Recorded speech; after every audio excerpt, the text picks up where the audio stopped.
because we're conditioned to keep going, to keep moving forward all the time, and that is seen as the barometer of success, to move forward and progress, rather than actually success could be just being here right now. I am not just the sum of my actions. I'm not worthy because I provide and look after other people. My presence in this world is valuable. If you're being something first, then you go to your doing, you're coming from who you are, and then that feels genuine, authentic, connecting. If we want a world that's fair and equal, then we need men to be exploring this themselves, and young men to be growing up and not being influenced by people that are often blaming other marginalised groups for the challenges of the world, whereas actually it's like, well, we have to solve these problems ourselves. Yeah, I would love the education system to change. I think it's really archaic, and I think that there's really practical stuff like how to apply for a mortgage, like, I don't know, how to budget for your life. So there's these bits, right, that are missing, and I get we can't teach everything in schools, but so I think if you can create time and space, which is not always easy, but it's down to you. I think this is the key. Yeah, I guess if you could leave the listeners with with one invitation for their life or business to leave with them, what would that be? You can change it.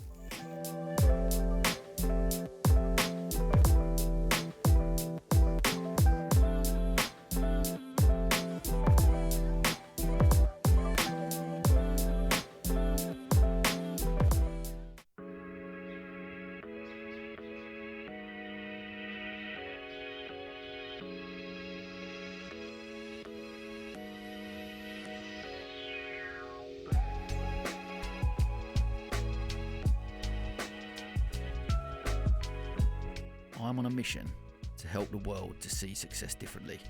We're sharing the stories of our guests. I hope to inspire those that listen. This is the Different Hats podcast, produced by H2 Productions. I hope you can join us on this journey.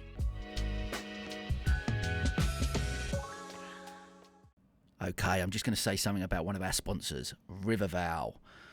The world of cars, vans and minibuses is often a pain point for many of us. The hassle of finding the right vehicle, let alone looking after it, are all more things to add to our lists as busy people. Riverval's mission is to make motoring manageable, and that's why they provide leasing, purchasing, servicing and vehicle management. So whether you have one family car or a fleet of vans for your business, Riverval are your trusted vehicle supplier. Visit www.riverval.co.uk. Okay, let's jump back to the podcast. Okay, welcome to another episode of the podcast. Here I am with my doppelganger himself. It's like looking in the mirror. The legend, the man that is Mr. Joel Lawton. Joel, how are you, mate? I'm very well, mate. Thank you. Just had a lovely bank holiday weekend, so weather's glorious. Can't complain. Although not as glorious as I thought, because shorts are on. It's a little bit chilly. But, it's not raining. It's not raining. We're winning. Mate, listen, it's been great to have you on. It's going to be awesome. We've had many wonderful conversations since we've known each other over the last year or two, and I'm looking forward to this.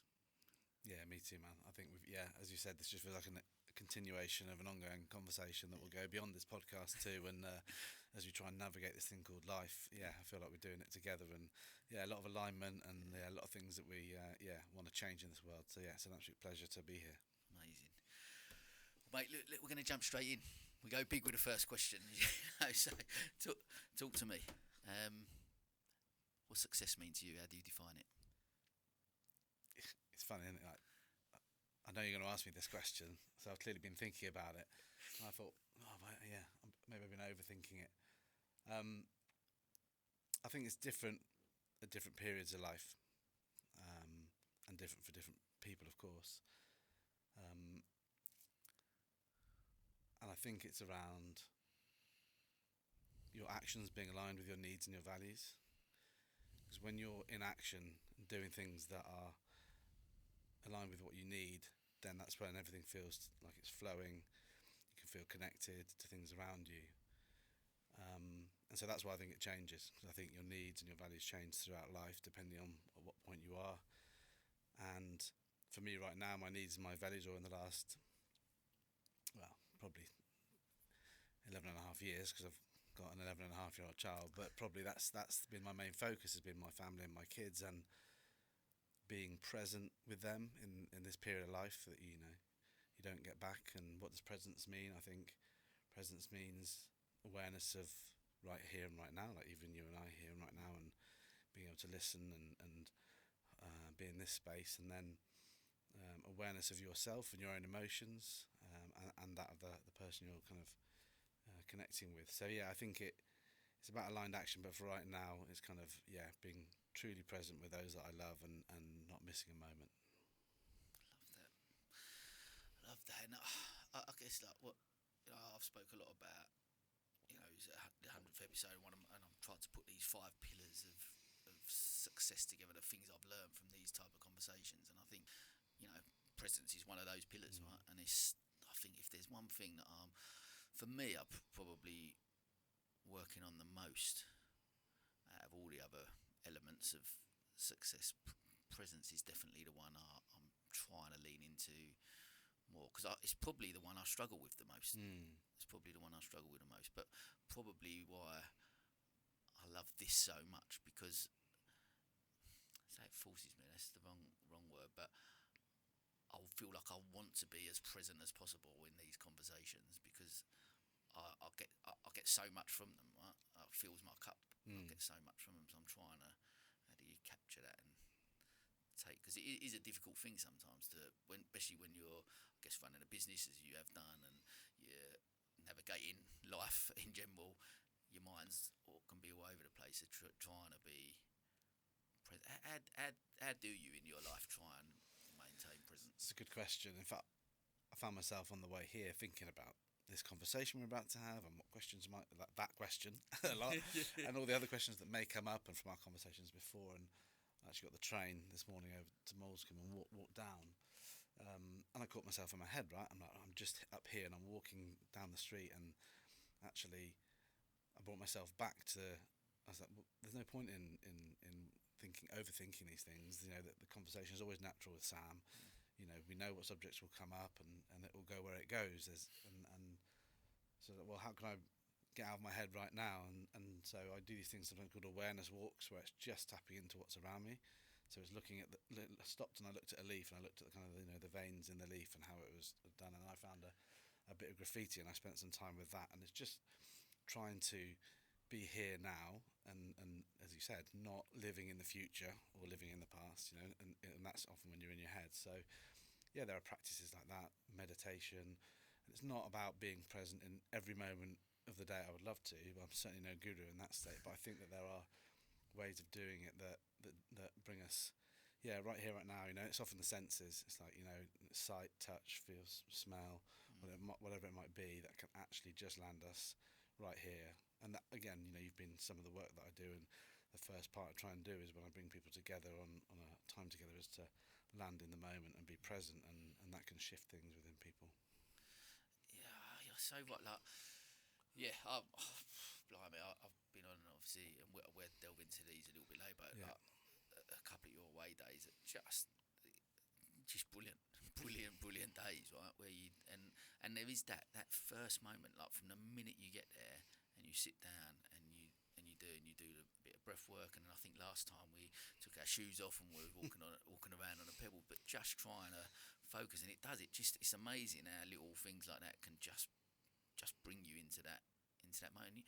And it's strange because obviously you do that intentionally, because the amount then you get out of the day when you actually ground yourself and go, right, I'm here today, and this is and you obviously get people to set an intention for the day, and even that whole process is geared up to you to get. And I've come away both of those days, and look, I was really open about it. The 100th episode probably wouldn't have happened had I not come on that day. That's it. I'm happy to take credit for your 100th episode. 100%. That's it.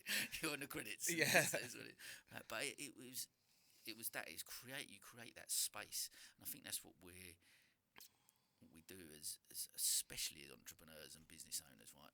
It's constantly a future that we're chasing, and we're constantly going. There's always something to do. Whereas hitting that pause button and stopping and reflecting is such an important part, isn't it? Yeah, I think so. I think that there can be we get stuck in our heads. We can feel isolated. We can feel like we're carrying the weight of the world on our shoulders, disconnected from others, stuck in our business, not working on it. And that, we have to be like that sometimes. We're trying to build something. We work with intention, and However, I think that can be quite painful, especially after a while. You can be more in fear and anxiety and stress and kind of in that survival mode, fight or flight. Um, that's necessary. We have to do that from time to time, and we have those energy reserves. But often people will feel more scared or more uncomfortable by pausing and stopping. They feel like they're missing out on something or something should be happening. Um, so, when I'm working with people, whether it be one-on-one or with the kind of community that I'm creating, um, it's actually a challenge for people to stop, pause, slow down, and allow things to happen, or spend time with other humans, and maybe not have a plan for a day, or maybe relinquish a plan that they thought they were going to do because things are happening in front of them. That presence again, like I'm having a conversation here, that's maybe think about this, I'll make some notes on that rather than getting through my to-do list. And so, yeah, I think that often it feels safe in our comfort zones to stay busy. Hiding in busyness, someone used once, especially on my first away day. There's a gentleman that came and he said, yeah, I think I've been hiding in busyness. Yeah, I think we're all guilty of that in life and in work. And if we can slow down and pause and build awareness of ourselves, how we're feeling, those around us, then that I think is where actually more magic things can happen and more creative things can happen. But it's a challenge. This is my point. It's not easy. And people think that their days I create sometimes a retreat. It's not a retreat. Work happens, things happen there, and it can feel deeply uncomfortable because we're conditioned to keep going, to keep moving forward all the time. And that is seen as the barometer of success, to move forward and progress, rather than actually success could be just being here right now and being able to, feel what's really going on for us. Do you think that? Do you think that society, social media, and has played a big role in that? Like we're constantly looking at stuff where 24 hours in a day you can be productive all the time. You know what I mean? If you're not, because exactly that, what you've described, I think it's like a bit of a mirror for me, right? So definitely hiding busyness a lot. Sam, you're the man of people. Like, you're the busiest man in Sussex. I'm like, and I used to go, yeah. And I'm really trying to come away from. I don't want that label anymore. Actually, I think that's a shit label. I'll be honest with you. I'm busy, but I've been a very busy fool. I think, not always.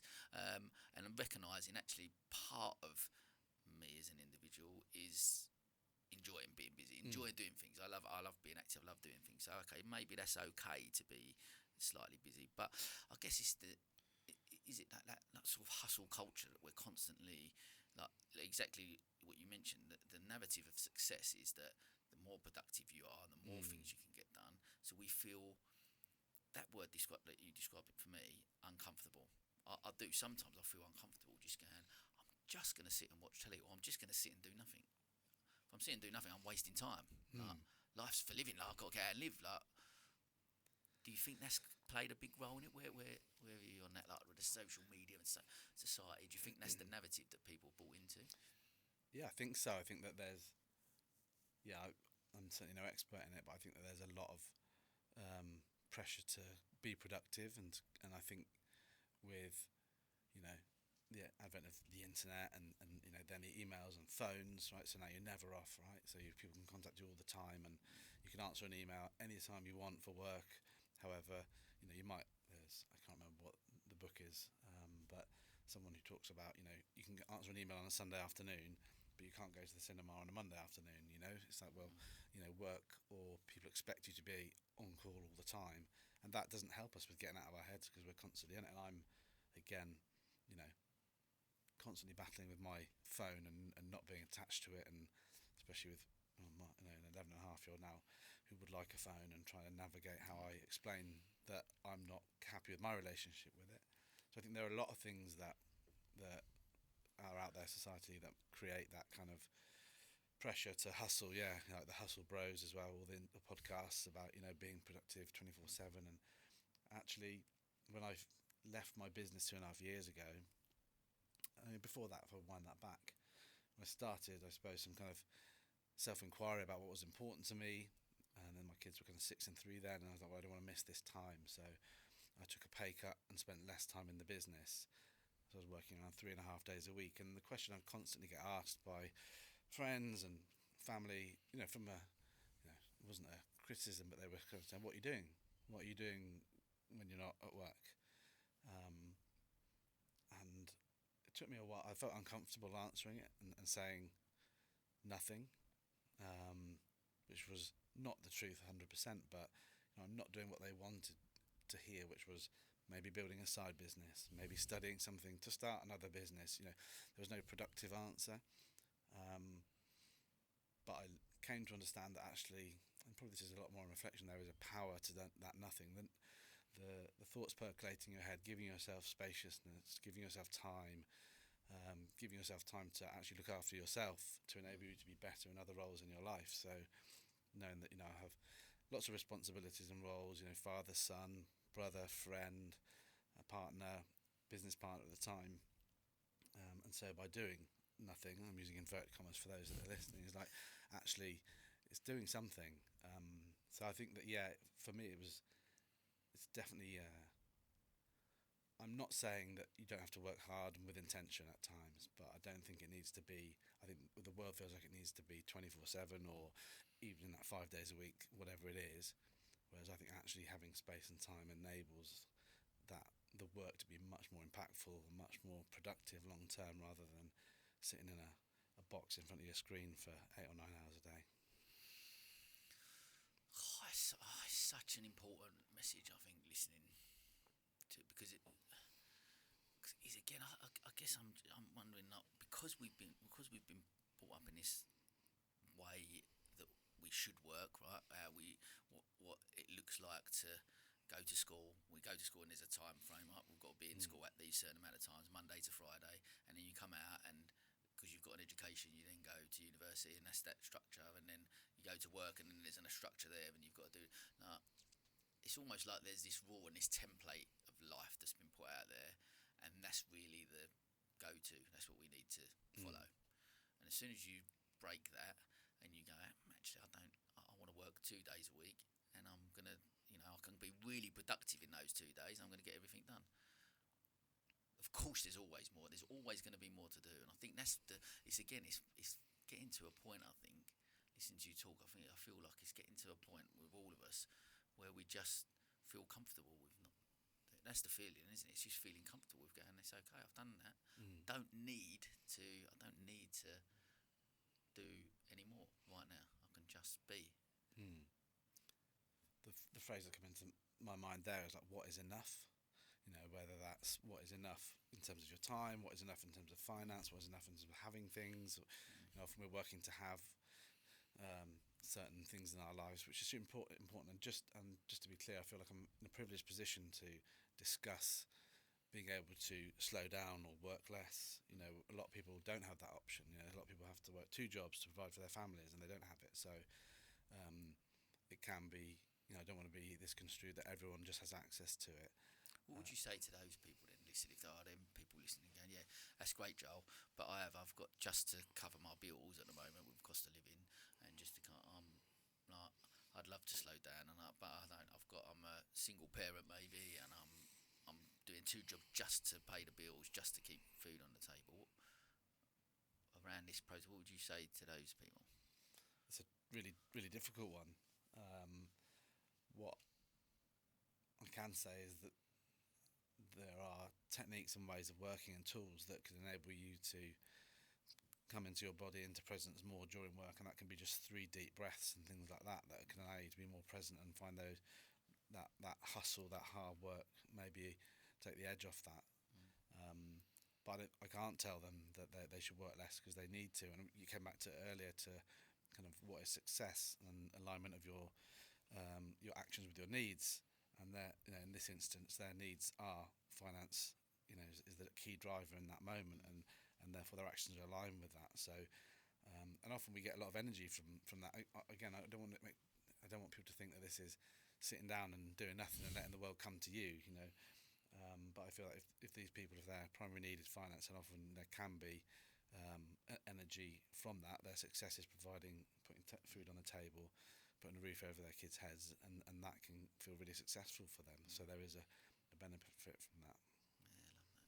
Because again, that is, isn't it? It's about, I guess the whole essence of the podcast is trying to change that narrative around success, because some people would say that might not in society's eyes, that's not a success. You know, if you haven't got this, you haven't got that, then that's not successful. But actually, it is just time with family, maybe putting food on the table, whatever that looks like. That and actually, but I guess enabling part of the framework that I'm trying to put together is almost getting to a point where it's enabling everyone to, if they was to measure it in certain ways, that they could go, oh, genuinely, and have that feeling of feeling successful, right? I think that, and sometimes that helps us as a whole, as an individual. I think if we can look at certain where old archaic metrics in which we measure big house, car, you know, money in the bank, those type of things. If we didn't, that wasn't the metric we was measuring, and we was measuring over here with, although those single parent, we're using that as an example, are brilliant parents and have got great relationships with their kids, and that, like, what a magical measure metric, right? In which they can measure it. I want to talking about, because I want to obviously let people know, I guess, from your journey and where you got to, but I want to go back to the beginning really for you, and try and like tell me what I need to know about you growing up, the shaped who sits in front of me. I think you alluded earlier to kind of school, and I did everything I was supposed to do. I was very fortunate growing up. Had a very loving, caring family. My dad worked super hard to provide. He came from a council estate in Wolverhampton, first kid to university, and then became traditionally successful. Ended up as a management consultant. So I had everything I needed. I was provided for and looked after. And so then I went on and went to school, went to university, got a job. I worked with Decathlon, the French sports company, worked my way up in that business for 8 or 9 years. And then ended up leaving and setting up my own business with a best friend of mine. So I kind of did what I was supposed to do. And it was great, don't get me wrong. There were many great times. I had a lot of fun and enjoyed it, and kind of didn't really wasn't about not having a plan, but just went with what was in front of me and what felt good. Less responsibilities back then, of course, which made everything easier.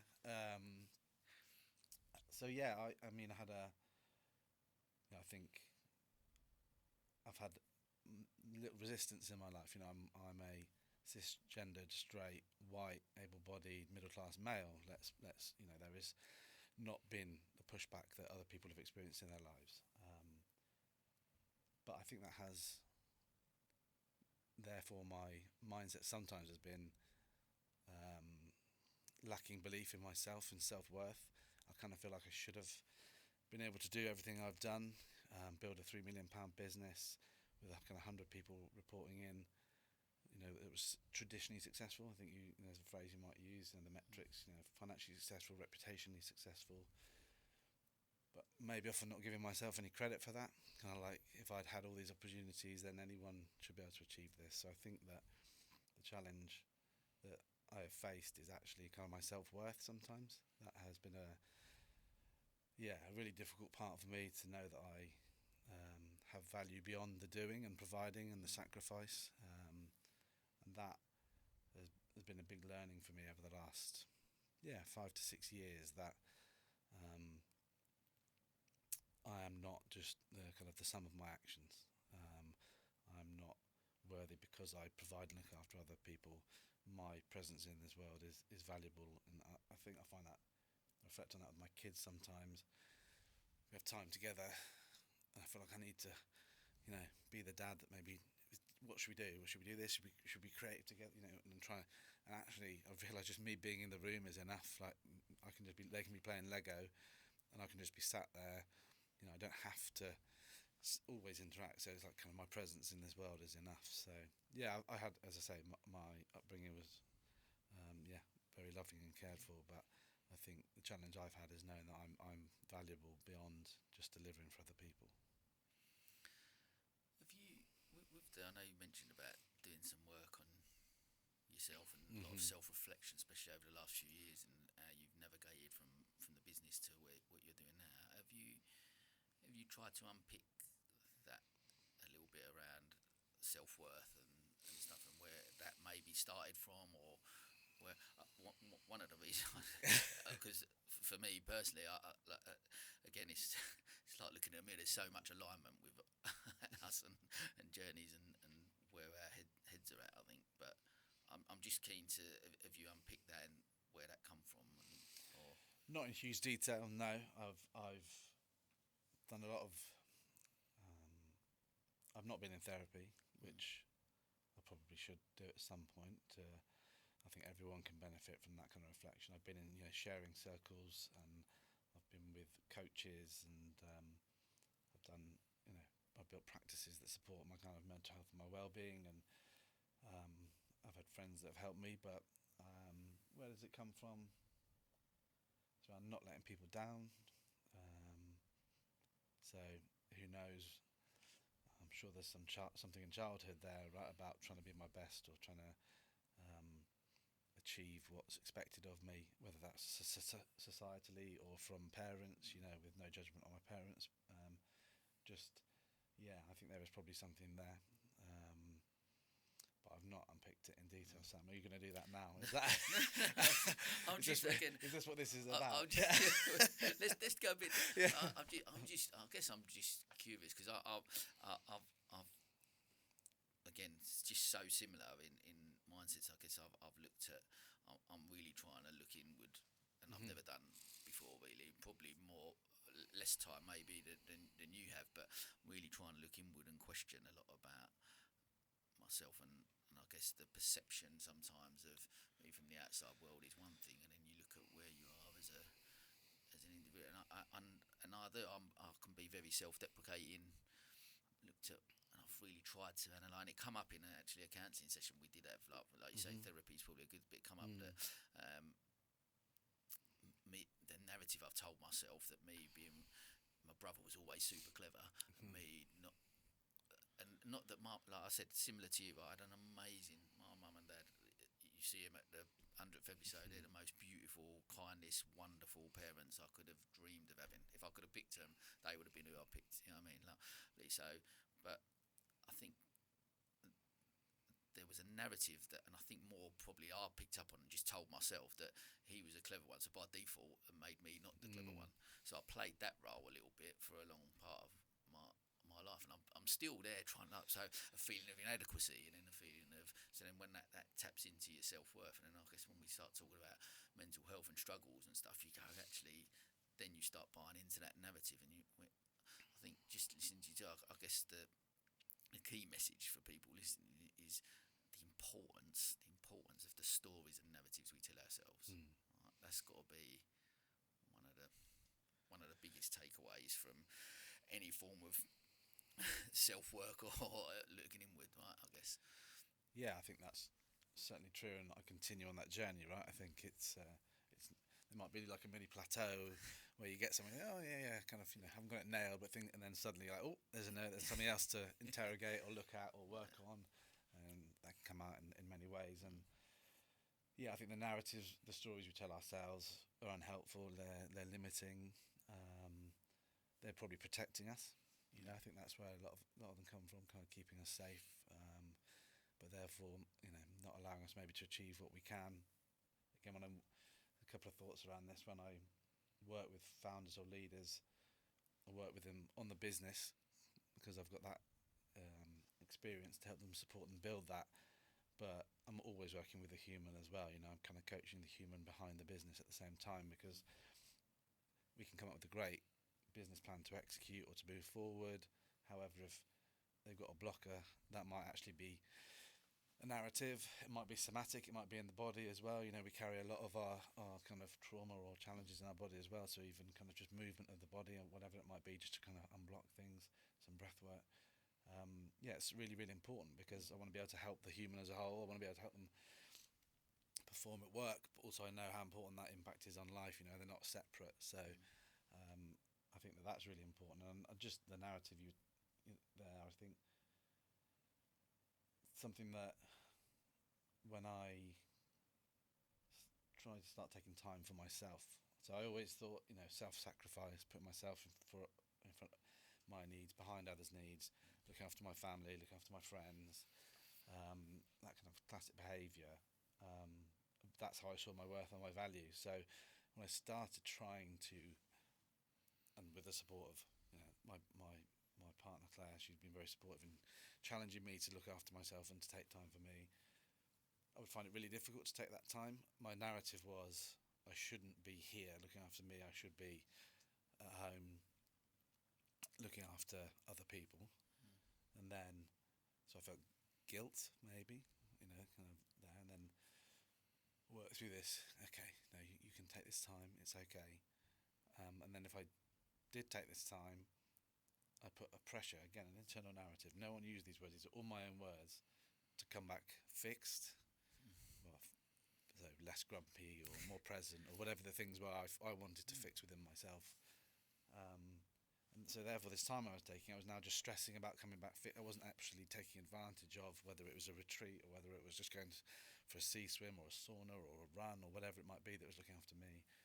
I really struggled to actually feel any benefit from it, and I think I might have shared this with you before, but the kind of penny dropping moment for me was when I actually gave myself permission to come back exactly the same, to come back not fixed, and then suddenly I was no guilt, I could just be present, and then of course I felt the benefit of it. But that's all come from my own brain, so that's all come from lived experiences. And I think that again, I don't want to give you another version of success, but I think that awareness of self, awareness of what's going on, in your thought patterns and your processes, catching those things earlier, those narratives that aren't helping you, it also allows you to understand other human beings. And I think that is beautiful. Once you start to do self-inquiry, you start to understand others.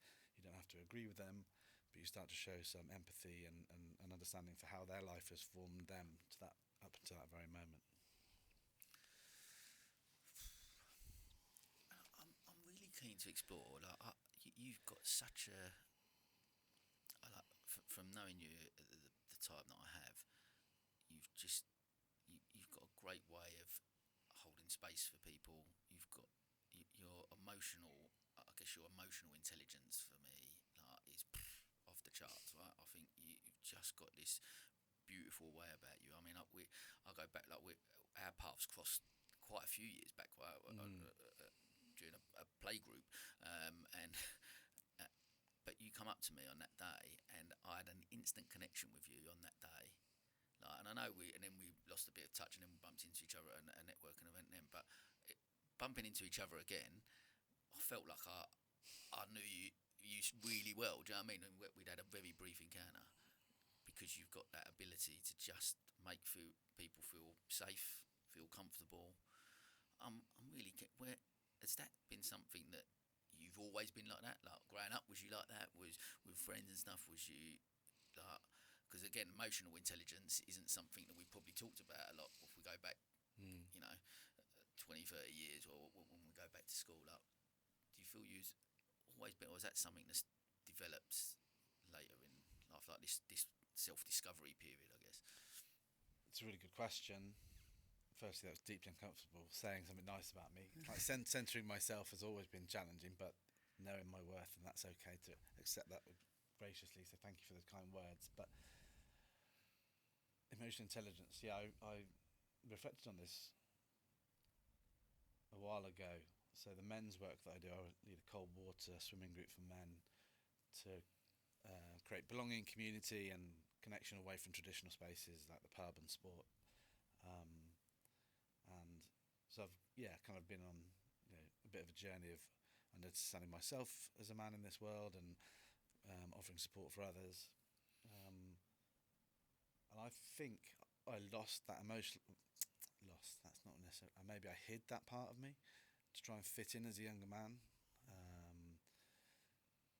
And I think that maybe a lot of young men do kind of block out emotional intelligence, or it's not regarded as a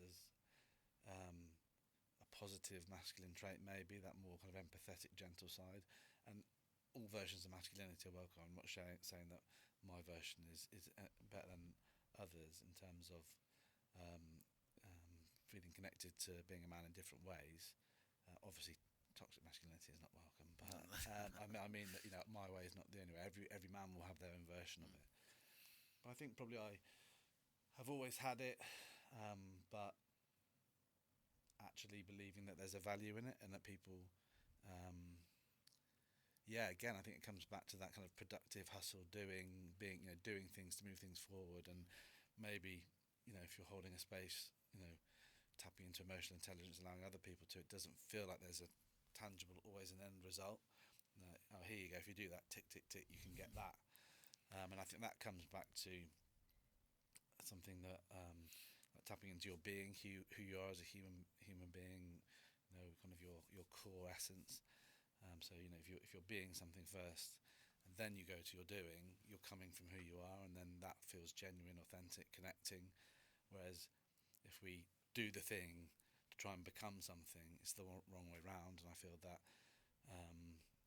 that's when we kind of mask who maybe we really are. So yeah, in answer to your question, I think it's probably always been there. I think I've probably in the last 5 to 6 years really, well, slowly, but kind of tapped into it and understood that is of a real value to other people.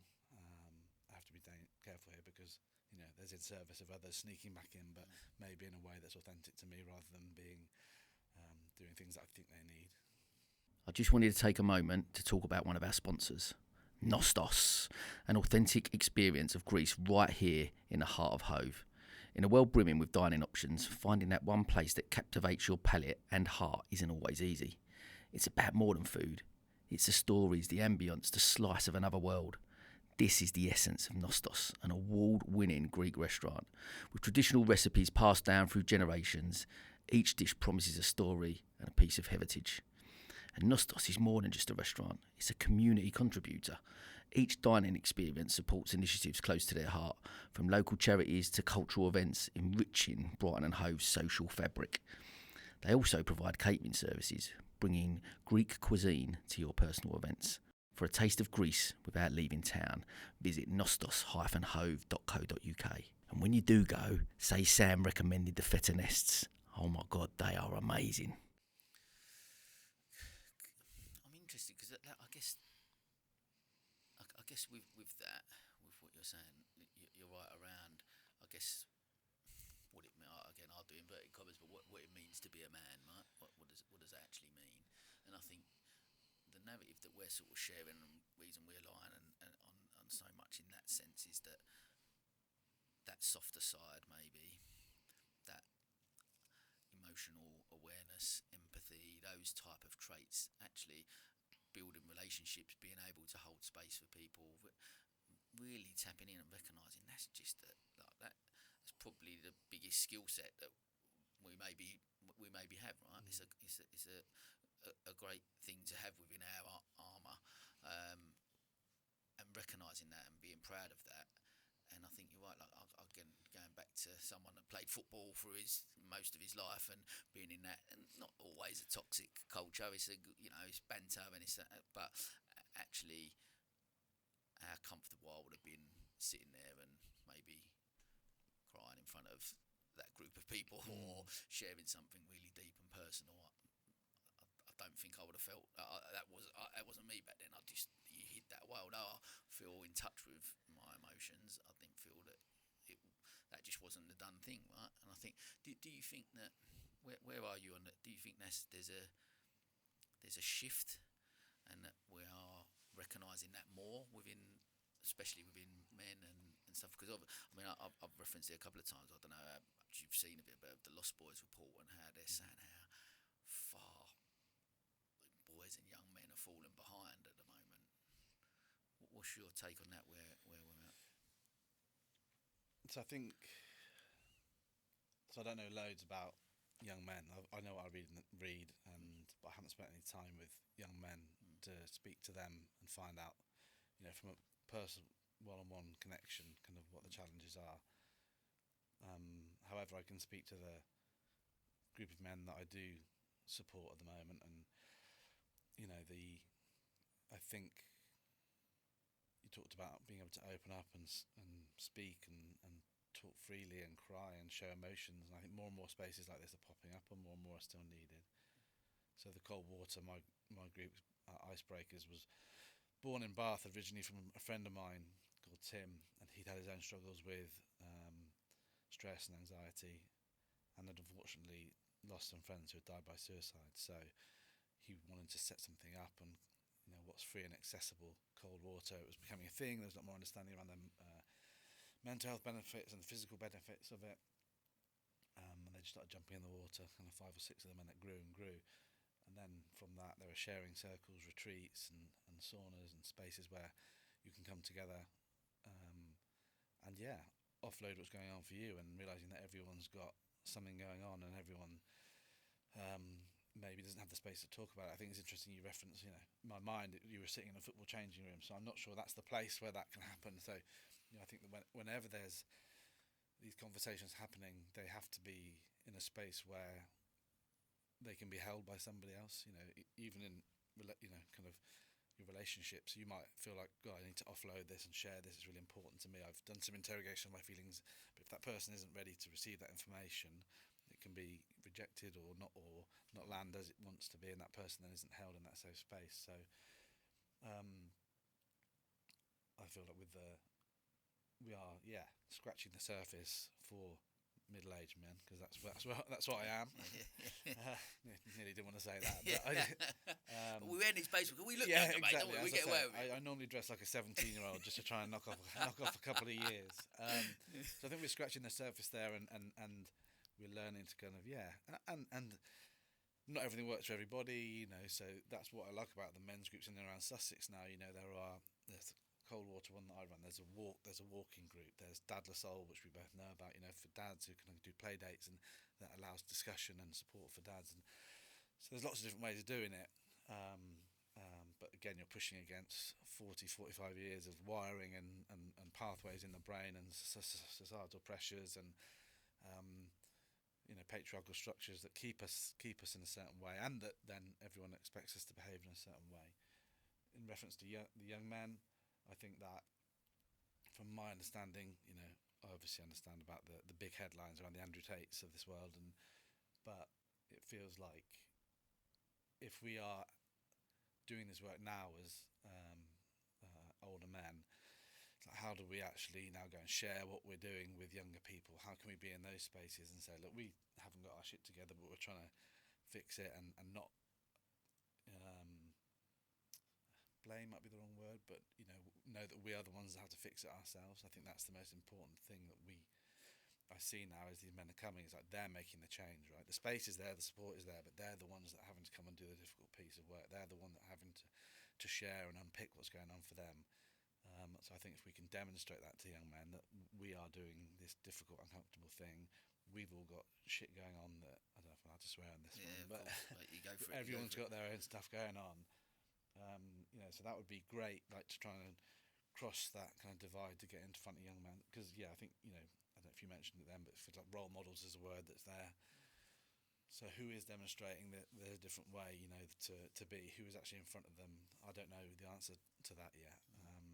But if we want a world that's fair and equal, then we need men to be exploring this themselves, and young men to be growing up and not being influenced by people that are often blaming other marginalised groups for the challenges of the world, whereas actually it's like, well, we have to solve these problems ourselves. I love that, and I think, do you think that actually, I'll relate it to a lot of the stuff, again, similar work in that space around mental health, and a big mission of mine to try and reduce that suicide rate. I think actually it's great that I feel like having conversations like this can help. I think icebreakers and Dad La Salle and amazing men's groups that are going on, and them and sharing circles where but again, that is trying to solve a problem that is happened already or is happening, right? I'm just wondering, what does it look like? How well received is it? What does it look like going into schools at a young age? What age do we start? Where we just get young boys sitting around in a sharing circle, and actually, because so much of it for me, the stuff I'm doing in this space, so much of my learning from the conversations I've had is around understanding and processing emotion. And I feel like we're not given the skills or the tool set at a young age to be able to understand what that even looks like. I'm doing the work on myself now to try and be better at that, as you are. And I'm on a journey with it, as you are, and we're trying to navigate that. But that's coming later life, and I'm trying to understand, like, if we was just to be able to create those environments and those spaces at a young age, because women potentially naturally have that a little bit easier, and I'm not generalising, but they do talk more openly, and girls get together and they will share feelings and they talk about stuff more than boys and men will. And I think that's where perhaps the disparity is. And is there a way that we can go back in and we can start at that really young age to give them those tools? Do you think that's achievable? Yes. Just you talking now, I started thinking about ideas as how to do that. When you're younger, you're trying to fit in a lot more. There's a lot of social pressure to fit in and belong. So suddenly, actually showing, who you are, or even exploring who that is. If you just want to be part of something, you want to belong. So I think it's a bit different, as you and I've alluded to, as we're going to get into this stage of life, where we're able to maybe be like, yeah, okay, I feel like I will be accepted for just showing up as me, and understanding the strength in that and the value in that. So it's like, how do we build that kind of narrative, or not even a narrative, belief, that kind of like perception that's possible. When you were talking then, it's some of the beautiful things I do see, and I know social media is a challenge, but some of the beautiful things I do see in these positive examples of men is when men will phone each other up and tell them they love each other or celebrate each other. It's like, when do we ever celebrate each other? And that's hard. I find it hard enough celebrating myself. But it's like, when do we actually think, well done, mate, that was amazing, and actually like lifting each other up. And I wonder if there's a piece in there, because then actually it's quite vulnerable to say that to somebody, to say, mate, I love you, and I think it's amazing what you're doing, and what you just did was incredible. But also it opens up a way of communication about feelings, and then how, allowing someone to receive that and get that, that endorphin boost from that, or something like that. So there are ways to do it. I don't know how to have the answer to it. I would think it's, getting to the root cause of it would be great, particularly now, and where it feels like the world is more divided than ever, or presented as divided. It would be really, really great to be able to get in earlier into a young man's life and give them confidence to show up as who they are and what's important to them. Something that I think probably will need quite a lot of work, looking at the stats that are coming out, and the reports that are coming out. But I think it's possible, and it probably starts with us as the older generation. I think a lot of people talk about lost rituals, or lost kind of like moving from child to adolescence, and I'm not necessarily saying there's that, but we start, like it or not, Sam, we're starting to be the wise elders here, and it's how do we pass on our knowledge, experience, but also failures, to these young kids, and in a world that probably is presenting to them they have to be a certain way, or they have to be perfect, and actually it's not like that. Yeah, I think as well. I think like again, I do think like it starts maybe in schools from education. We need to look at that differently. That again, back to metrics that we're measured. Where there's actually really celebrating, strength in vulnerability, and talking openly, and sharing that, like measuring maybe emotional intelligence. I don't know how to do that. Don't know what that looks like maybe, but even taking a step back from that, I guess even as parents, as we both are, like trying to, I really want to give my kids the tools to be able to communicate as I'm learning now. Because even like I said, Mum and Dad amazing. They done the best they can. I felt I could talk, but it was just a different generation, right? It wasn't talking comfortably about every subject that you could possibly talk about. And I think actually, as grown-ups, I guess as adults now, trying to create. I'm trying to go on this platform, on other platforms, that there's no conversation that's not that's a taboo subject. We can talk about anything, and if as parents we can give them the tools and skills to be able to communicate that to their kids, and again, more sharing time around the dinner table, or having and talking about emotions, talking and processing emotions, and articulating them in a certain way. Maybe again, and I'm not saying that's the answer, but is it one of the ways that we can start to change? It's all linking up to that. Do we chip away at that so it comes to this point over here where people are struggling and they are talking more openly, and they're not then killing themselves because we've got that skills and that tool set to be able to communicate. I don't know, but I think, you've mentioned education system in terms of, work, and then that now in terms of kind of young people's mental health and how that affects them. I think, I had this other idea at one point to, it's like, how can we teach the things that are missing in school right now? I think in terms of, I don't think the education system, looking at it quite closely, but my kid's going through it right now, supports all children, and particularly with neurodiversity, and understand that a lot more now. And these are the people that actually are the problem solvers and the entrepreneurs of the future. And they don't want to sit in a room still for 5 hours. But then that's just another thing I'm going. But there's that, and then there's what else is missing in terms of being able to, and I think accept our feelings is a really important thing.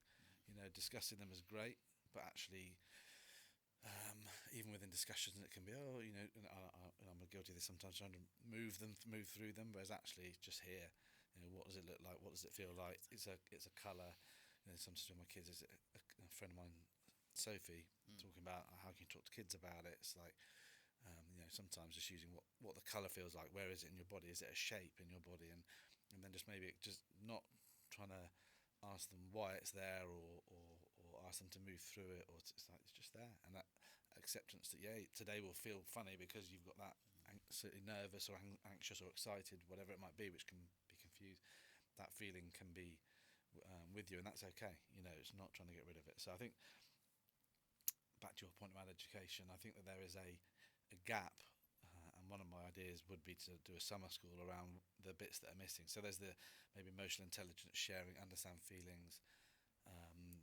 There's a guy who runs something called Physiology First. It was based in the States. Got the first one here, where kids are going through hot and cold therapy, or they're also going to the gym and working out, and then they're then asked to see how their body feels, right? Because then you've got like adrenaline running through you, and then they're learning how to breathe to calm it down, so that you then apply that into when you've got an exam or when you've got something else. So you're learning your body's physiology, to then and how it reacts to certain situations, and then you're learning skills and tools to kind of like calm it down or to bring you back into the moment. So I would love the education system to change. I think it's really archaic, and I think that there's really practical stuff like how to apply for a mortgage, like, I don't know, how to budget for your life. So there's these bits, right, that are missing, and I get we can't teach everything in schools, but criticism of it is that a lot of it is just kind of memory. If you're good at memory, then you'll remember stuff and you're good in exams. So I think it's ripe for changing, and then that changes the type of human that you get coming into the working world. Someone with maybe critical thinking, some more emotional intelligence, and then that starts to change the pattern of the world. But I think it needs a big rethink. I completely agree. And talk. I remember when Sophie come on the podcast, and we had a chat about stuff, and actually, what comes first, the chicken or the egg, right? We were saying actually maybe we first, and now I know that she's doing a lot of work in this space, that you actually change workplace cultures first. You change that first, because if you can change that, then we go into the schools and we start to change that next generation, because when they come out then, because it's almost pointless changing that next generation, they come out into a toxic workplace culture where emotional intelligence and all them other things are not recognised, and people can't process and express emotion or sit with emotion, whatever that is. And actually we've got to, so maybe that is first, and then it's that. I don't know, but I just feel that the more the conversations I have around this is that, and the more I'm trying to get to that, I guess, that making a dent in that suicide rate and reducing that in some way. There's these little pockets that need to be done, and it all comes back down to, I think, just trying to. I agree completely with what you said around actually trying to sit with your own emotions is such a, because again it's like narratives out there and what we're programmed. You need to be happy. You've got to be happy all the time, and actually you can't be happy all the time. That's not possible, really, because you're going to have, and you can't actually really appreciate true joy and happiness maybe if you haven't had some form of sorrow, and actually sometimes I am going to feel sad and I am going to feel angry and I'm going to feel different types of emotions, and being able to, I think, like, again, similar to what you mentioned, constantly happiness is the goal. That's what I need to be. So emotions come in and I'll go, let's just park them. So you almost suppress those feelings of anger or, you know, anxiety or whatever those things. You just suppress them because I want to be here. And then so you haven't dealt with those things, and you're going and living over here. And I think I don't know, I just think if in the world we create more and more spaces to be able to understand. I do think maybe when we do go back to that younger generation, even from parents, like trying to create them spaces and those levels of communication so that we don't just constantly repeat what we have done in the past. Yeah, another thing that was coming up then, I think, is that there's an acceptance. So if we go back to young men who may have certain beliefs due to what they've seen online, how do we create a safe space for them just to say that? You know, and it might be something that you and I totally disagree with. It might be misogynistic, or it might be racist, or it might be, but how can we accept that they're allowed to say that and make them feel safe to say those things without coming down on them really hard? Because then that just pushes them away. And so, you know, there's like that kind of calling in rather than kind of calling out. And again, as I say, I'm not in the space with young men at the moment. I see there's a need for it, but I can understand that would be really important for them to feel that they were at least heard, and then you can start to ask them why they might feel like that, and you know, you can try and have understanding and empathy around it. As I said that piece earlier, it's kind of like understanding that right up until this moment in their life, all their experiences have led them to believe this, to have this perception, and then to gently kind of challenge or to give a different opinion or to maybe show that opinion could lead to this for other people, and start to build that again. So I think, again, just we need to be really supportive of these challenges that people are facing, or this narrative that they're being given, so that we don't push them further down the rabbit hole or further away from maybe, you know, changing. You know, I always try and think, if I'm talking to somebody with a different opinion to me, if I can just present a different option, or why I believe there's a different option, without criticising them, maybe bringing the kind of the challenge or the situation to the centre and explain my view on it, that maybe their dial just moves like that, just by 1% or 2%, and that's enough. Because again, I try and change someone's opinion that's opposite to yours, it can be really, really confronting. You know, we all get defensive, we all go into, and I do the same, right? You know, if someone says something to you like that, you know, or if you're in a certain, you know, if you're in that fight or flight state, or you're not in that kind of relaxed state, then it can be really, really hard to kind of even communicate with anybody.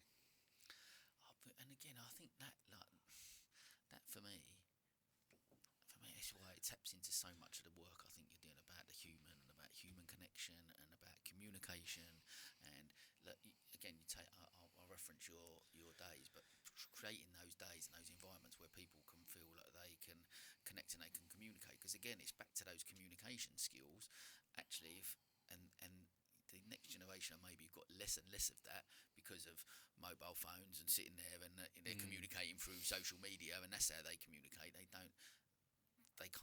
haven't got the skills or the tool set again to be able to sit here and have a conversation like this and be open and vulnerable and honest and all of those things that we're trying to encourage, because they just haven't got the ability to do that. I've never done that, don't know how to do it. So I guess like one of the things I take from what you said there mainly is that level of communication, being able to communicate, because exactly that, down to the thing of, and actually having a healthy debate is actually a good thing, right? It's okay to have a difference of opinion with someone. That's okay. Doesn't mean we've got to always agree. And I think for me, I don't know about you, but for me, I've always definitely been a people pleaser, right? So I've always been someone that's in that space, and I'll go and never felt confident enough to maybe always speak up and say this is my opinion. And or I'd just almost be a bit of a chameleon, and you sort of fit in with everything. And actually, getting older, I don't know, wiser, but we'll use that as the. We'll take it. We'll take that in a minute. But just getting to that space, we're going. It's okay that people don't agree with me. It's okay that I'm going to say something that not everyone's going to agree with. And actually, I'm not going to change everyone's mind. That's okay as well. But again, trying to see things from a different perspective. Coming and looking, there was a brilliant video on where a teacher had.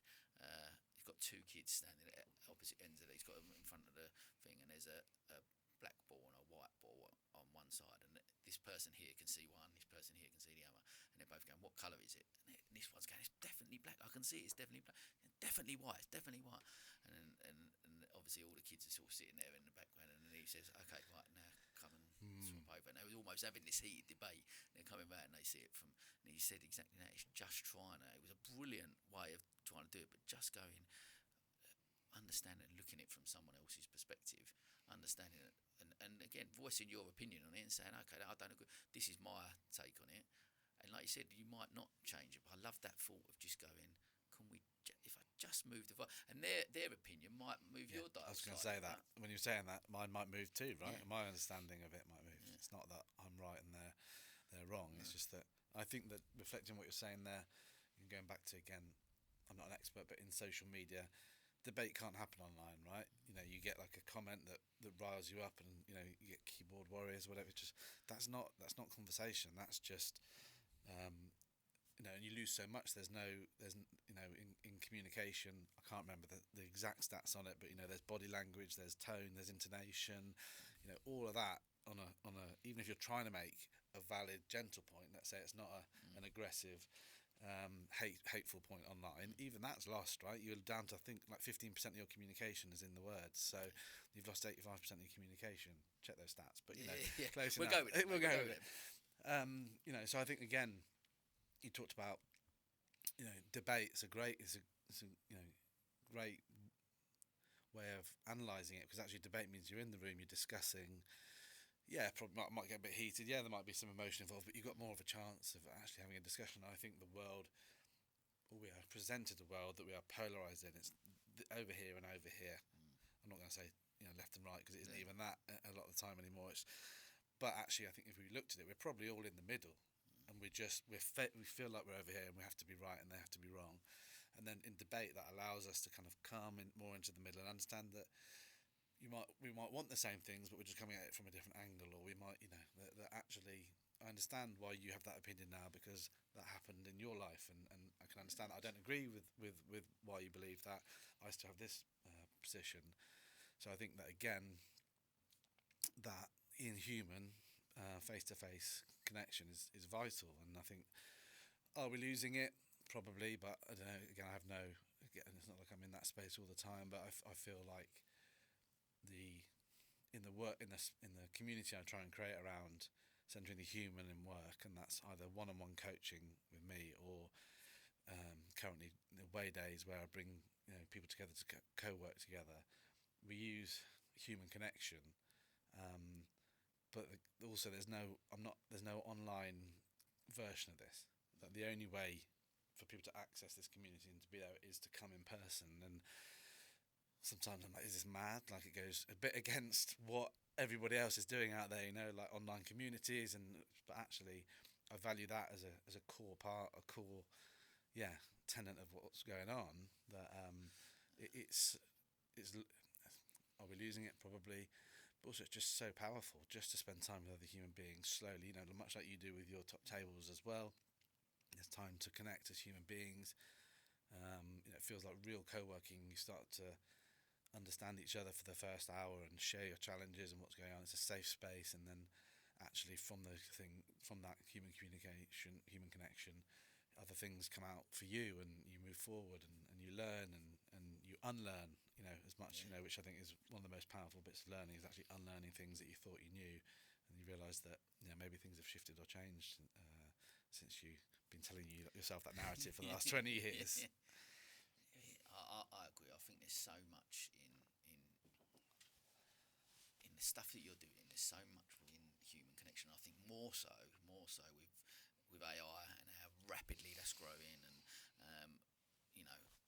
social media, you've got AI, you've got this technological age, which is incredible, right? Now, how amazing it is that we've got these social media platforms that we can communicate with people, or I can video call my brother on WhatsApp, or who's in Australia, and there's an and AI, just incredible the stuff it can do. Okay, I think it's an amazing tool, but my main thing is that use these amazing tools to do the stuff that we don't need to do anymore, and we can actually have more of this. Because I don't think I've done one online, a podcast online for so long now, probably since episode 50 maybe, or something like that, just because it's a completely different conversation.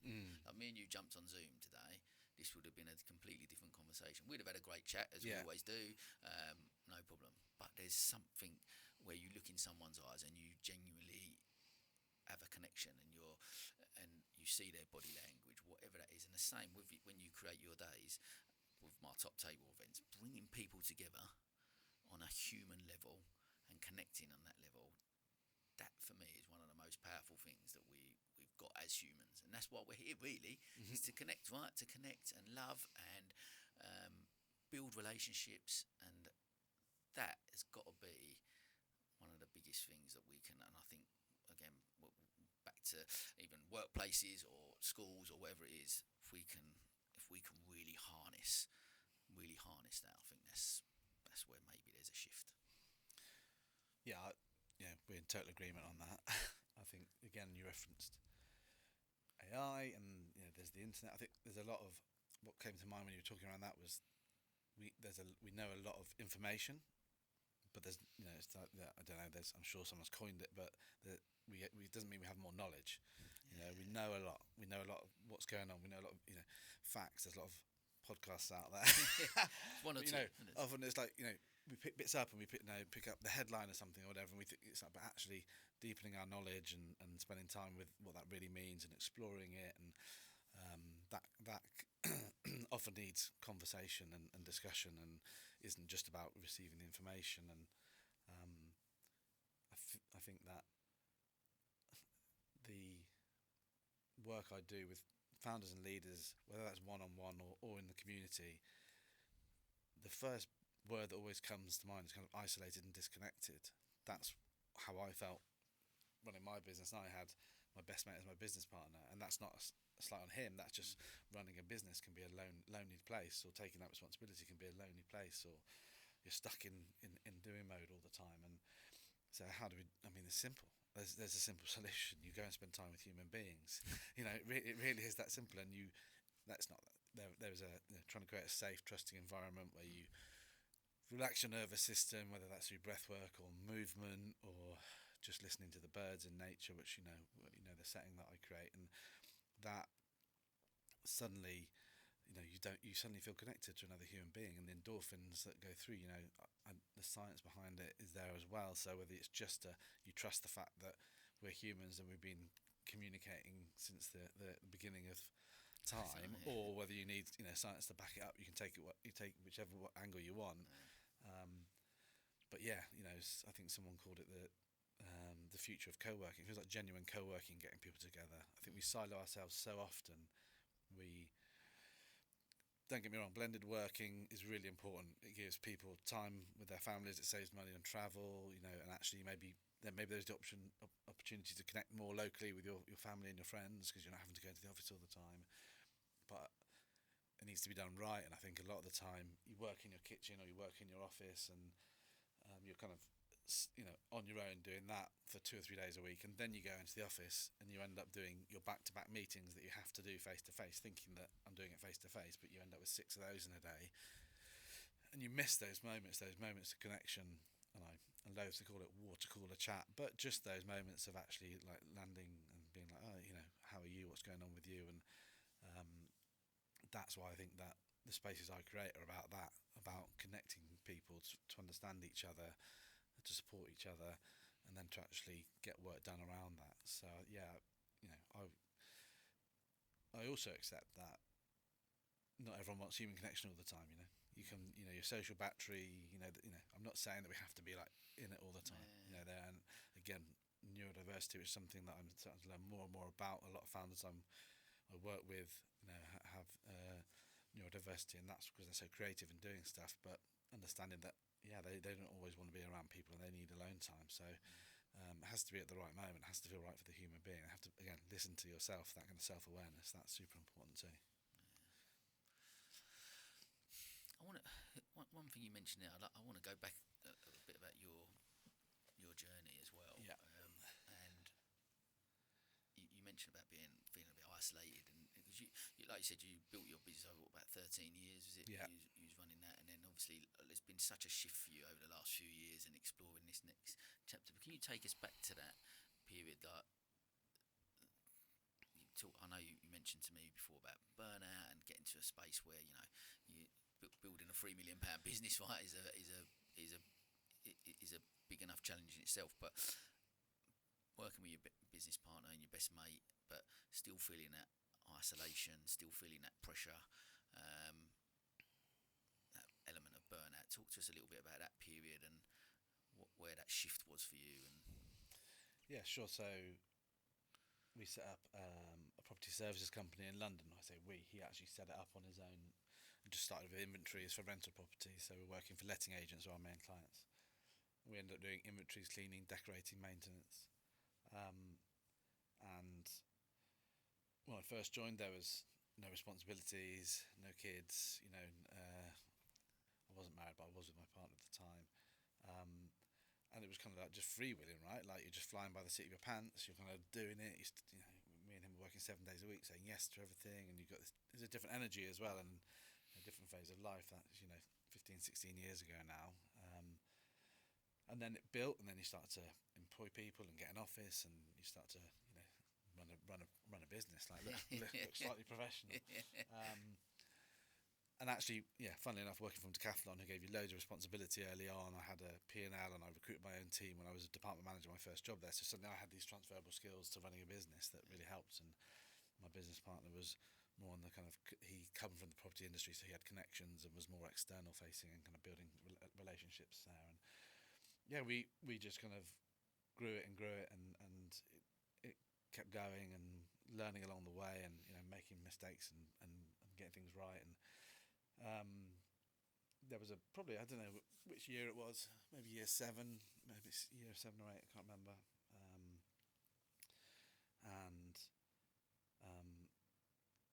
We had a sabbatical. Both of us took a sabbatical. So we've been going at this for a while, and that probably was the first time where I was actually like, okay, I need to take a break here. And we did several other things that year, though. I think we both took sabbaticals of 3 or 4 weeks in a block, and then we also developed new services, built an app, changed our team.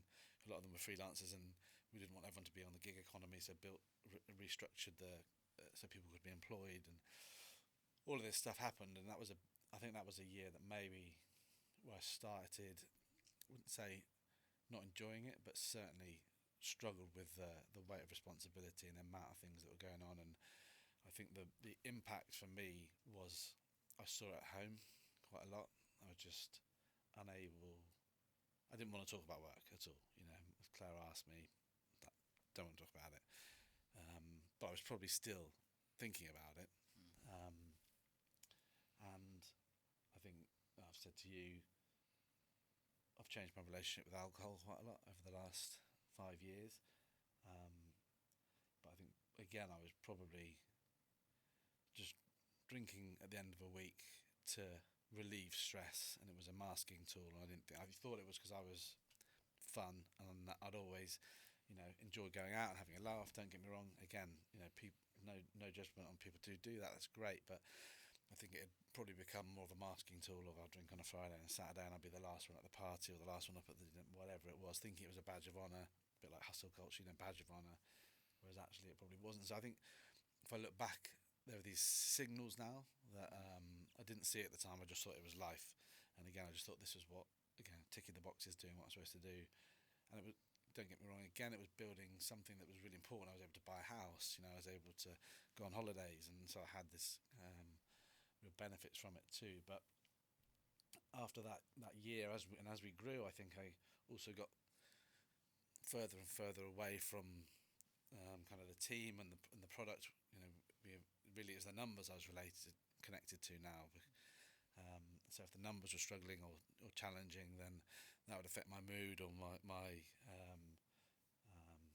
way of connecting with other people, and I would often close off. And so I think it was a challenging kind of not second half of my time in that business, but certainly there were periods where I felt more disconnected, and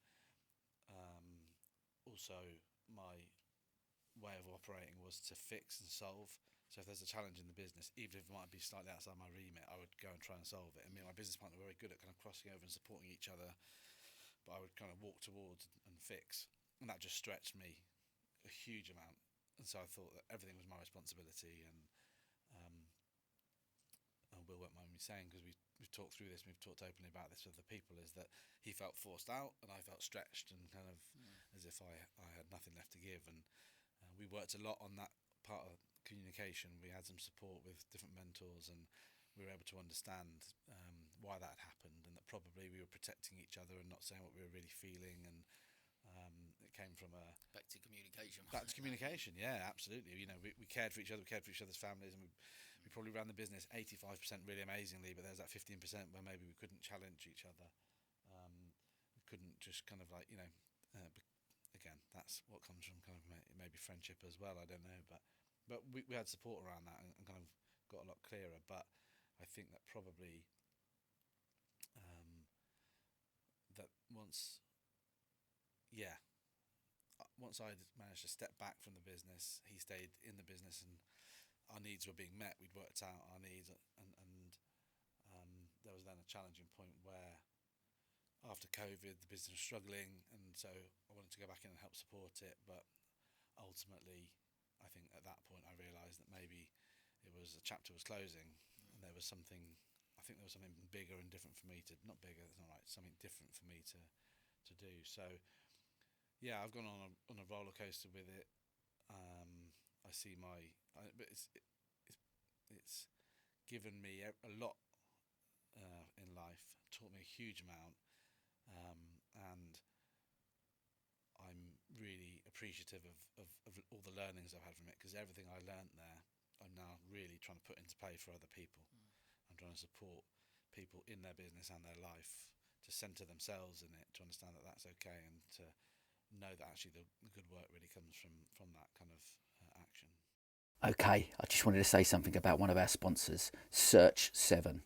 They are a search marketing agency for social good. They elevate brands' online exposure locally, nationally and globally through strategic SEO and paid media consultancy. They specialise in many different sectors, including charities, e-commerce, travel, health and medical education, and professional and creative services. They also give agencies and charities the exposure they deserve via their hosted agency and charity events, helping to build community and connections. Their pledge is the inspiration behind their name. Since they started in 2011, they have pledged to give back 7% of their profits to charity. This has become a minimum of 7% each year, with their current fundraising surpassing £150,000 in support of 63 charities. Their latest campaign, #Share177k, aims to raise £177,000 by the end of 2026 to mark their 15th birthday. It's a pleasure to have them as part of the Series 7 of the podcast. I'm delighted. Thanks so much for your support. And can you remember that point where you go back, the point where you go, I'm going to walk away, like, especially because growing a business to that sort of magnitude, right? But actually that point of because you said it was over a gradual period of time, you felt yourself coming a little bit more away. But was it, I guess, then after COVID, I guess that realisation, COVID was the point where the realisation came, actually there's something different here for me. Was that the shift for you in your mind, do you think? Or I think it's only on reflection that I can kind of see myself slowly stepping back, or slowly being not as passionate about it, or not getting what I needed from it. You know, at the time I was making adjustments and fixing things or changing things, and so the realisation of actually kind of leaving the business probably didn't come until 6 months before the end, really. It happened quite quickly. So um, so I increased my time back into the business, and there was a kind of full body, oh, this is not necessarily a great feeling, because you'd structured your life to be present at home and to have more time with the kids and learning all of that stuff. And I think that it was probably 6 months before I left when I was sitting down and we were talking about certain things in the business, and I think I said to Will, this probably really only supports one director really, really well. And I think it kind of hung in the air, and then he came back to me later and said, I think, is that you leaving and me staying? And I think when he said that, I then was like, that's probably what it is. And I think that was unspoken between us. He was on that started the business, and I came into his energy, and we built it together. But it was time for me to maybe move on. And I remember going for lunch after he'd said those words, and I felt like the weight had lifted from my shoulders. So I knew it was the right thing to do. I knew that it was a whole body yes to, I don't know what's next. I have no plan. It wasn't like I had a second idea or anything like that. But it's the right thing. There's no way this isn't the right thing. However, talking about societal and counterintuitive, Will and I went out and sat down and put our friendship in the middle of the table as the main thing, and explained what we needed for me exiting. It wasn't a negotiation over the value of the business. I just wanted time to work out what I wanted to do, and he came with what he needed the business to look like, and then we talked around it, and we were very grown up, and it was great. Our friendship, we were in a pub. We did it in a pub. We were like, let's go for a pub lunch, and then it's like, okay, and we kind of hammered it out, close enough. This is what it's going to look like, and we had to work out a few things and put it to one side and had a nice meal, and it felt great. And that was a Friday, and then all weekend I spent barely sleeping, and my brain was just saying to me, what are you doing? People would kill to be in this position. What are you giving up? You have a mortgage, you have young children. This is totally the wrong thing to do. And it's that narrative thing again. It's that pressure. Despite having a full body yes to knowing this was absolutely the right thing for me, no doubt in the world, that I will work it out. And I'd spoken to Claire about it, which took me a couple of weeks to get around to speaking to her, trying to find the right moment again. And she had said, we'll work it out. Whatever happens, we'll work it out. Having that support is super important, right? Not everyone has that, but it was a real wrestle. But it's not trusting gut instinct isn't right. It's like listening to yourself. It was really, really powerful. And actually, the more and more I tell that story, the more and more I reflect on that. These two things that are fighting. Even now, I have it. Right, I'm building what I'm building now, and then occasionally, but you could have stayed, and you wouldn't have this struggle or this stress, or money's a bit tighter because I'm trying to build something. So, your kids are missing out; they're not going on that holiday that I see other people going on, or whatever it might be. I have to that society telling me that I did this because success for me is being present at home with the kids, and I'm doing that, and I'm actually able to, in the challenges of building this new thing, which can feel challenging and stressful, I'm still able to maintain mostly, presence and not being short or distant at home. Not all the time. I'm not a guru, but I'm actually able to do that in a difficult part, and actually reflecting on that and saying it to you out loud now. It's like, those changes are worth it because there's a shift in behaviour, a shift in pattern, and connecting to what you want to be doing. Love that. I'm really keen that because how many people there be maybe listening that are coming to that point in their life, right, where maybe something doesn't necessarily quite feel right, know that they need to make a change, and often what stops us from making that change is the fear, right? Mm-hmm. And especially, I guess, when you look at where you were sitting, you was hitting those societal milestones, right? You built a business, that's a great business, right? That's make financially in a really good position, and you've gone, that's not giving me what I need as a human being and what I feel that I want from life, and you're taking that chance. I just want to try and tap in, I guess, to that feeling at that point. Like, has there been feeling? Did you? Because you mentioned relief, and I remember closing the salon and feeling the same. I felt relief, slightly different, I guess, on the point where mine wasn't a successful business in the sense financially, and it didn't work, and I closed it because it failed, right? But I still felt relief at that point. I knew it was the right decision. So making that change was the right decision. Where do you sit on that sense? Because yours, although you stopped running that business and you come out of that, wasn't then seen as a failure because you'd grown something that was successful, wasn't it? But where did you feel inside around that feeling of where I've made something that's successful, but I am still choosing to come out of that? Where was your head? Yeah, I mean, it didn't bounce back after COVID easily, and there were still challenges in the business. So it was still successful, but not as successful as it had been at periods. However, I think that it was, sometimes you just know it. It doesn't actually feel like a risk. I remember when I left Decathlon to go and work with Will, again, it's like, I didn't really have a plan, but it was a full body yes. It was just like, yeah, here's an opportunity to go and do something. And I think when you often we don't see the risk. It feels easy. I'm not going to, when you know it's right. When you know it's right, yeah. And I think that, of course, then there were moments of doubt and things that caught me later on. But there's parts of you that's just like, this is it's someone sat you down and gone, this is a huge risk. You're like, really?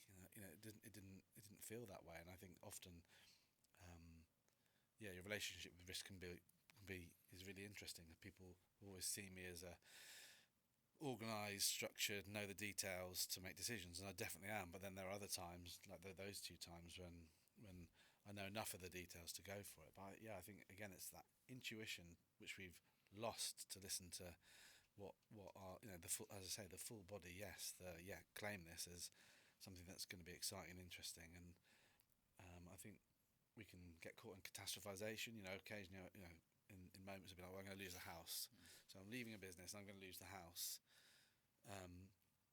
As if I couldn't try and get a job in between, like sometimes it's like there will be solutions and ways of doing it. And I think that in answer to your question, there's an intuition that we sometimes have lost sometimes, and that's because we're in our heads too much. And I think again, if you're practicing more things that bring you into the present more regularly, then you're able to tune in. It's not kind of like you sit there and zen, like meditating to get it. It's just suddenly it's more accessible, listening to the messages that are coming from your whole being, not just the information that you might be carrying in your head and playing over and over. And with that, like again, back to that advice piece for people that are maybe at stuck point, what would be, going back to that point and taking it out, would it be that? Would it be that just listening to intuition, or like what advice would you give to those people listening to? I'd love for people to create time and space. I think that how did I get to that point or be able to do that? As I said in the previous run up to that, I'd kind of reduced time in my business, so I wasn't caught up in it.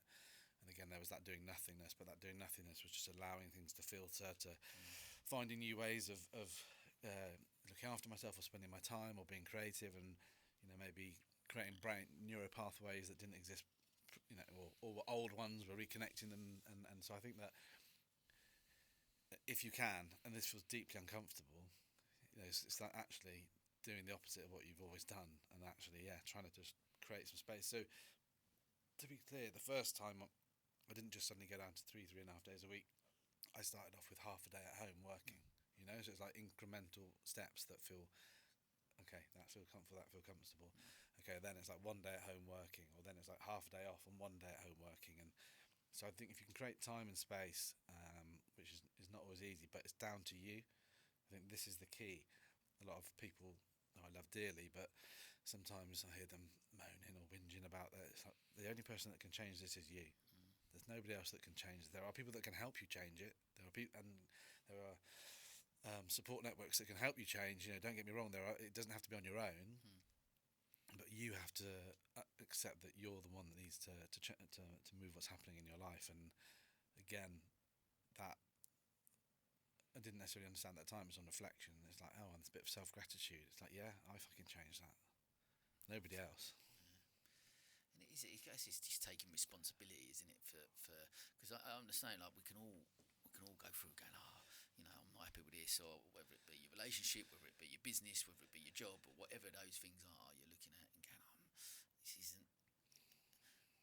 isn't working. Something's not working. I've got to, but it is your responsibility. You're the only one that can, and I do think we, again, from a privileged position, we haven't always. I do still believe that we've always got a choice to make change. I know sometimes circumstances stop us from, making drastic changes straight off the bat, but there are, and I think that's a great message that you've said. Even if it is just starting to implement little incremental gains or incremental changes that lead you to that bigger that bigger picture is something that I think for anyone listening, I think that's something to really, really take away for me. Like listening to you talk, that's something that, and I guess like getting back to the success side of stuff, right? You, at the height of the business, when it's turning over 3 million, you're doing financially successful metrics, and like, can you tap into that feeling then of what you felt like compared to where maybe you are now, where maybe the financial side of it's not the same as it was here, but actually you are doing something that clearly you're so passionate about, that you're brilliant at, and that is really actually making a change to so many other people, not just within Icebreakers, right, with that creating that group, but with the away days, with the personal coaching that we do. Do you know what I mean? All of those things, you're helping so many other people, and I guess back to that alignment side, how do those two compare? I don't think I've ever felt more like myself Really? right now, and that's the alignment piece and the self-worth piece. And it's not to say that I didn't really enjoy running that business and being successful and having those moments, but it wasn't.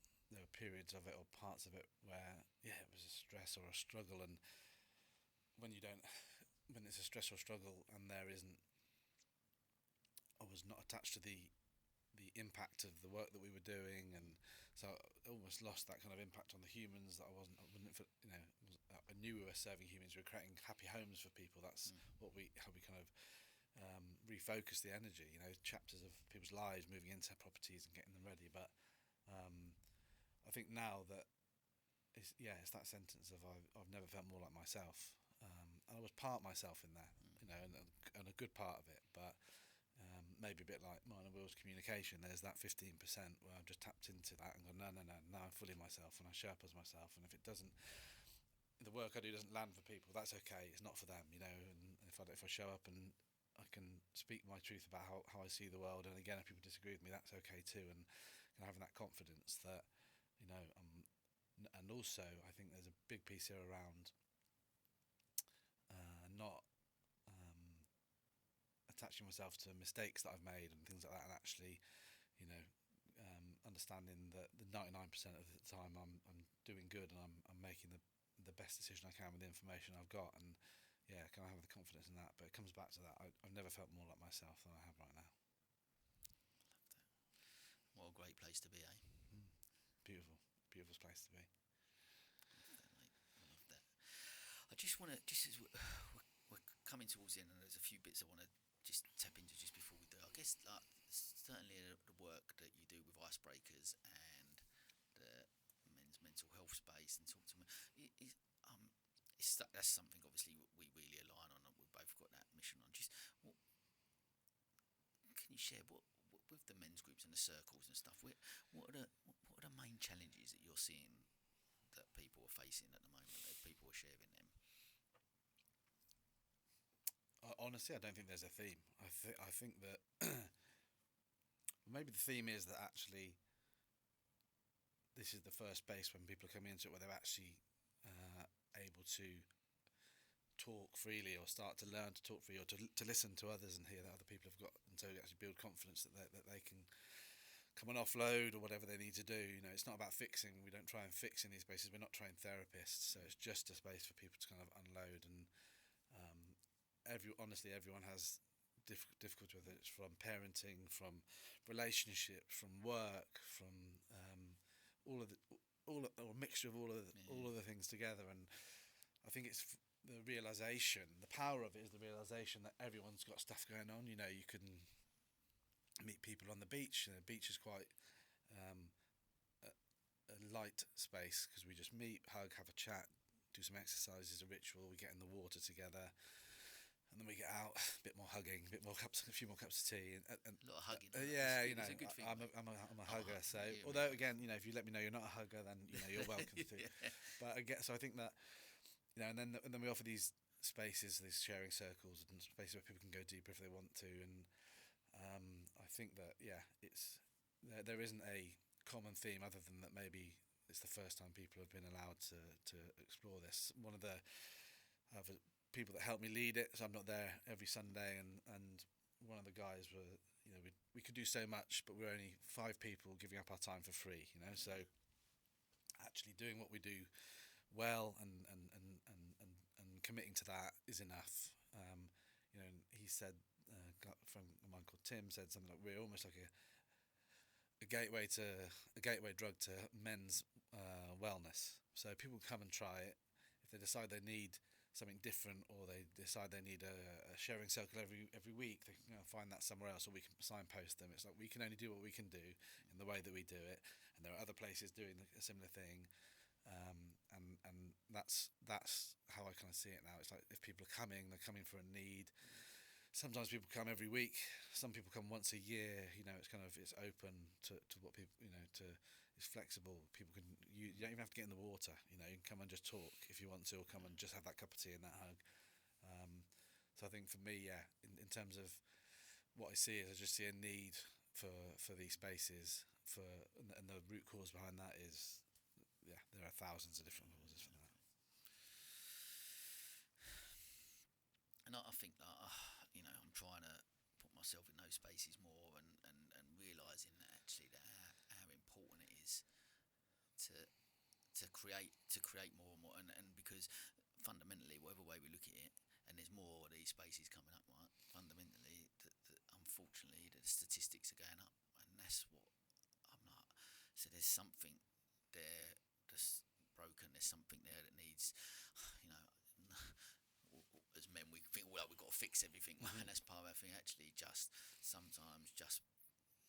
that's what I think I love about what you created, even with Icebreakers and those groups, where whatever you need at that time, you can come and get. If you do need someone to immediately talk to, you can get that. You can signpost someone to somewhere to go, or if you just want to come and get in the water and get a dopamine hit, you're going to get that. If you just want to come and not get in the water, and it's just creating more and more of these spaces, and I think. It's making, I know for someone that does swim in the sea a lot and get in there, the benefits of that. And I guess I encourage anyone that's out there listening that just to go and explore it. Right? If you've not been in that environment before and you feel uncomfortable, guarantee it will be a game changer. Yeah, and I think doing things together, doing things in community, feeling like you belong. You know, I lived in Brighton for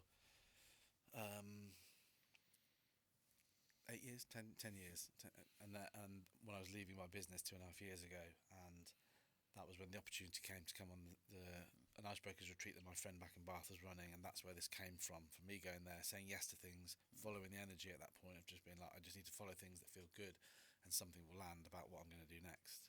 So kind of trusting that process. But so I came back and set up Icebreakers, and I lived in Brighton, as I say, for a decade. I knew people in Brighton, you know, other people that had moved from London, the classic like me, and then I would see them or arrange to meet them, or there might be some parents from school that I knew. But now I just walk down the street, I bump into someone, or I go to a gig and I bump into someone, or you're in a shop, and then you just have a 2 or 3 minute chat. But there's a depth of connection that comes from doing something hard together on the beach, or doing the sauna that we do with Beachbox, or doing a sharing circle. And it's not that you're talking about those things, but there's a bond and a connection that exists. So suddenly there's a sense of community. I think I did a recent post about it. I got people to say the 3 words that they associate with icebreakers, and I think 5 or 6 people gave it. And community was almost every one of them, and connection was the other one, and then some other beautiful words, like challenge and love and other things, that camaraderie, all these things that came out. But community and connection was said by the majority of people in their 3 words. And I guess this is where it's beautiful when you know what your values are and you're living in alignment with those.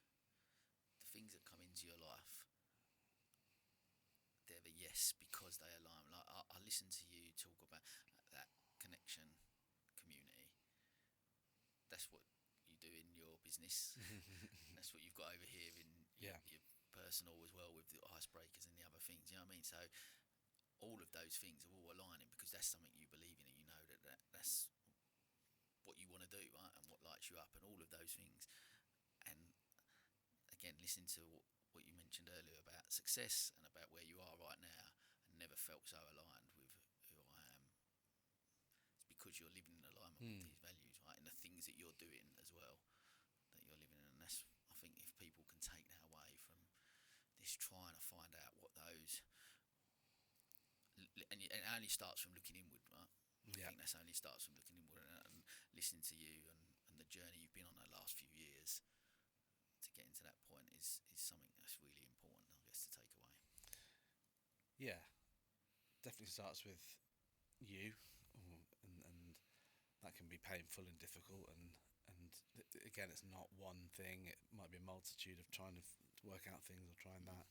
And I think you're right in terms of, I set up and did icebreakers whilst I wasn't working initially after leaving my business, and I thought that was for other people, in service of, creating for others. But that was for me as well, and it's no surprise that kind of ethos or that feeling of has evolved into the work that I do. They're very well, they are definitely connected, and that again just comes from saying yes to things. I think I don't know if I shared with you. So go to Icebreakers retreat, say yes to that. Meet Seb from Platform 9, get to know him really well. He invites me to a men's circle when we're back. I go to this circle in a yurt in the middle of nowhere. We're sitting around a fire. I bump into a chap called Henry, who I used to know a few years ago. And as work evolves and I start coaching people who ask about some support in their business, I don't want to do it in people's offices because, again, it's kind of that didn't feel connecting or didn't feel creative enough. So I wanted to do it in the countryside. Well, Henry runs his food business from a barn. He says, why don't you do your coaching here? So I say yes to that. And then that turns into the away days where I build community around doing it together. So but none of that is planned, and that comes from, as you said, saying yes to things that feel energetic, saying yes to things that feel aligned with who you are or what you're trying to do. And then, and suddenly things are happening. And it's just, and now more things happen. I get to come and speak to you about it. I've spoken to Sophie on her podcast about Rebel Work, because the idea of putting the human first in work, they're not just a cog in the machine to be kind of wrung out in terms of all the energy. She wanted to talk about that. And the men's work, I've mentioned the panel that you ran, All Right Mate, and then we did Dad La Soul together. And on Thursday, I'm talking at the Old Market at a Kendal Mountain Film Festival about icebreakers, and things just happen from that aligned action and that kind of connection with yourself. And it's again, I think sometimes people think, I'm not going to use the word manifesting, but manifesting could be seen as this, become Zen and just sit there and imagine. It's like, no, you work with intention, but you work with intention in a direction that feels super energetic, and then things start coming your way because you're open to the opportunities. I think when we're in fight or flight or trying to survive mode, that is needed at times. We're so blinkered and we're so switched off. I need to talk to you and get what I need out of this conversation. And I might get that, great, and that gets you so far. But actually that kind of expansive thinking of, I'm going to have this wonderful conversation with you, and then nothing might happen for my business from this, but you might remember me and recommend and say, oh, you know what, you need to see Joel or whatever. Then suddenly, because we've had that kind of energetic conversation, things happen. So I can't even remember your question now. I've just gone off on a tangent. It's great. I just want to touch on it because there's one thing I wonder if there is, like, I guess if you going back again with this transition that you've gone on in the last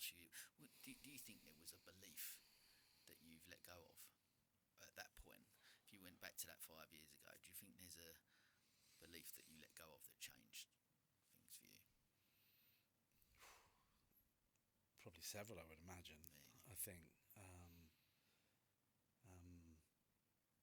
but there's definitely a self-belief, and that I'm making these things happen, and it's not luck, it's not my privilege, although they play a role in it.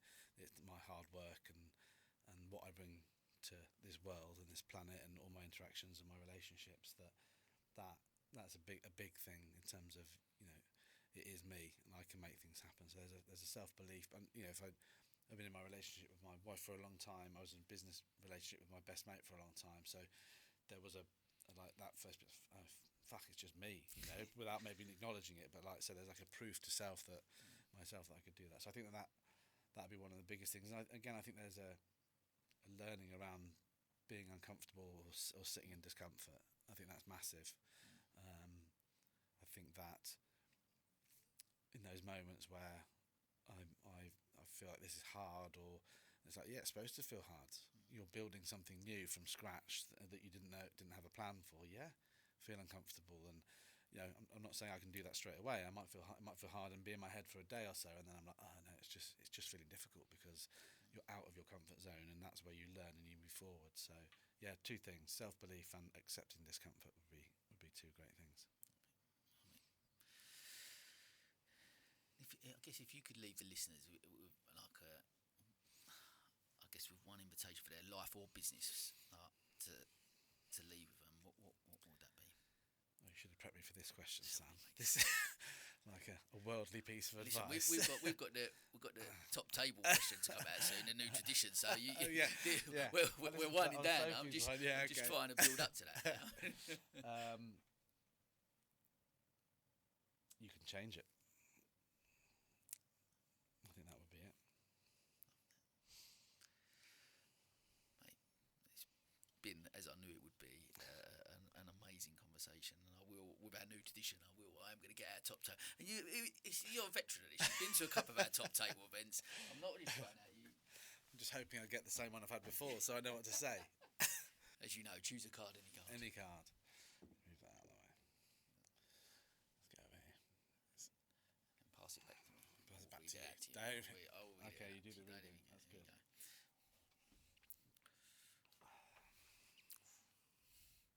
When life feels overwhelming, how do you regain balance and a clear perspective?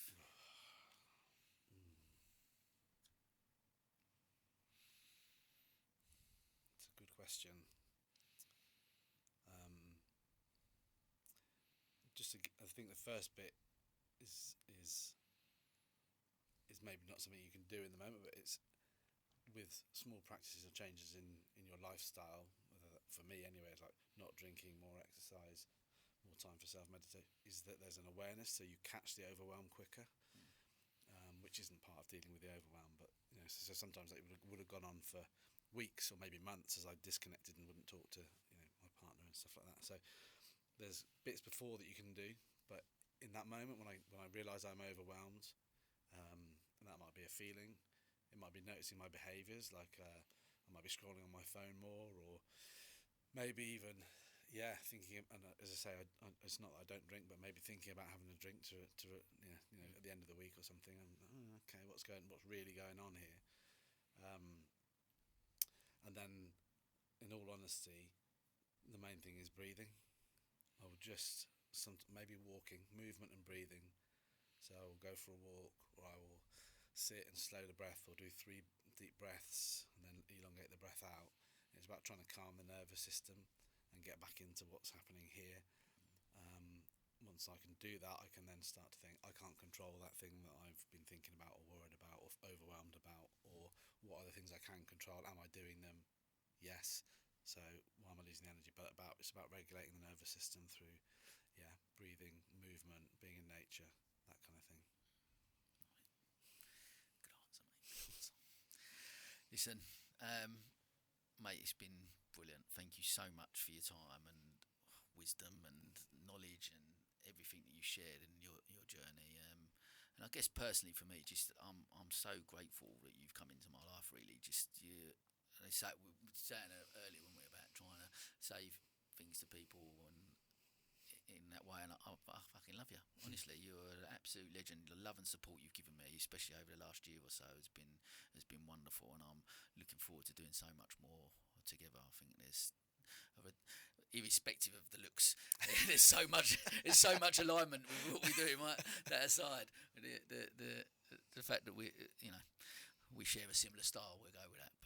But listen, thank you so much, mate, and it's been a wonderful conversation with so much to take out of it. So you're a ledge. Thank you very much for inviting me on. It's been an absolute pleasure, and yeah, it's just a continuation of our growing friendship and connection. Cheers, mate. Thank you. And as they say, is a wrap.